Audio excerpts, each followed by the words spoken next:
Video অনেক। আসসালামু আলাইকুম ভাই, কেমন আছেন? ওয়ালাইকুম আসসালাম ভাই, আপনার খামারে আজকে আসলাম, শুনলাম আপনার খামার নাকি খুবই জনপ্রিয়। আসলে অনেক দূর দূরান্ত থেকে মানুষ আসে আপনার এখানে, সেটা হয়তো আমি দেখি নাই, মানুষের কাছে শুনলাম, তাই আপনার কাছে চলে আসলাম।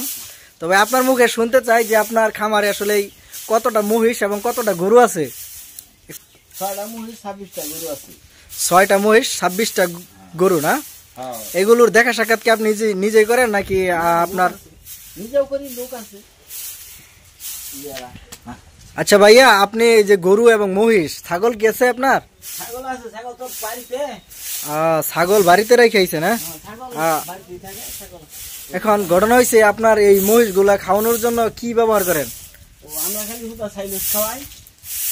সাইলেজ বলতে কোনটা বোঝায়? সাইলেজ বলতে বোঝায় কোনটা? ভুট্টা গাছ দিয়া, যেটা ভুট্টা সহ পশু খাদ্য।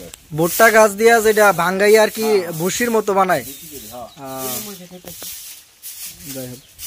খুবই ভালো লাগলো আসলে প্রিয় বন্ধুরা। এই দেখেন, ভাইয়াকে একটু দেখে রাখেন, আসলে ইনি নিজেই এখানে সবসময় বেশিরভাগ থাকেন, আর যারা যারা কর্ম কাজ করতেছেন তারাও কিন্তু পাশাপাশি ভাইয়ের সাথে থাকেন, এবং এই গরু মহিষগুলো দেখার জন্য অনেক মানুষ এখানে থাকেন, ঠিক আছে। আর ওই যে দেখেন, আপনাদেরকে একটু দেখাই জুম করে, এই দেখেন, ওই যে দেখেন বস্তার ভিতরে যে জিনিসগুলো আছে, এগুলো হচ্ছে সাইলেজ করা। যে ভাই একটু আগে মুখে বললো যে ভুট্টা গাছ এবং ঘাস ভাঙ্গাইয়া তারপর ভুসি বানায়, তারপরে এসিআই কোম্পানির কাছে তুমি বিক্রি করো। হ্যাঁ, তারপরে 40 থেকে 60 টন লাগে তা দিই। আমার 60টা মেশিনে কাটি, জামালপুর, শেরপুর, মামিসিং, নেত্রকোনা। যাই হোক, ভাইয়ার মুখে আসলে এই সাইলেজ ব্যবহার এবং মহিষ গরু এটা সম্পর্কে কথাগুলো শুনে আমার কাছে খুবই ভালো লাগলো। প্রিয় বন্ধুরা, আপনারা বড় ভাইয়ের মুখে শুনলেন যে আসলে তার বিস্তারিত কথাগুলো। আসলে এই মহিষ আছে 6টা এবং গরু আছে 26টা, এইগুলো নিয়ে সে দেখা সাক্ষাৎ করে। আর এখানে কিন্তু অনেক দূর দূরান্ত থেকে মানুষ আছে। আর এখানে যে সাইলেজের কথাটা বলা হইলো, এই সাইলেজ বিষয়টা হচ্ছে যে দেখেন বস্তাগুলো যে গাড়িতে উঠাইতেছে, এই গাড়ির মধ্যে এই সাইলেজগুলো উঠানো হচ্ছে, ঠিক আছে। আর এই বস্তার ভিতরে ওই সাইলেজ কথা যে বললো, ভুট্টা গাছ এবং ঘাস ভাঙ্গাইয়া তারপরে বস্তার ভিতরে রাখে। আর এই বস্তার বিবরণটা আপনাদেরকে দেখাইতেছি, যে দেখেন, আর এই যে গাড়ির মধ্যে উঠানো হইতেছে ওই সাইলেজগুলা। সাইলেজগুলো আসলে খুবই গরু এবং মহিষের জন্য উপকারী খাবার। আর এই খাবারগুলোই আসলে গরুরা বেশিরভাগ খাই থাকে এবং মহিষগুলারে খাওয়াই থাকে।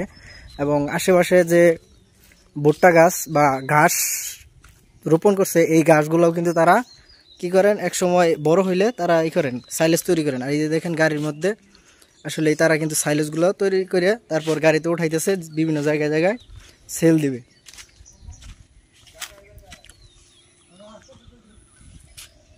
তো আপনাদের কাছে কেমন লাগছে অবশ্যই একটু কমেন্ট করে জানাবেন।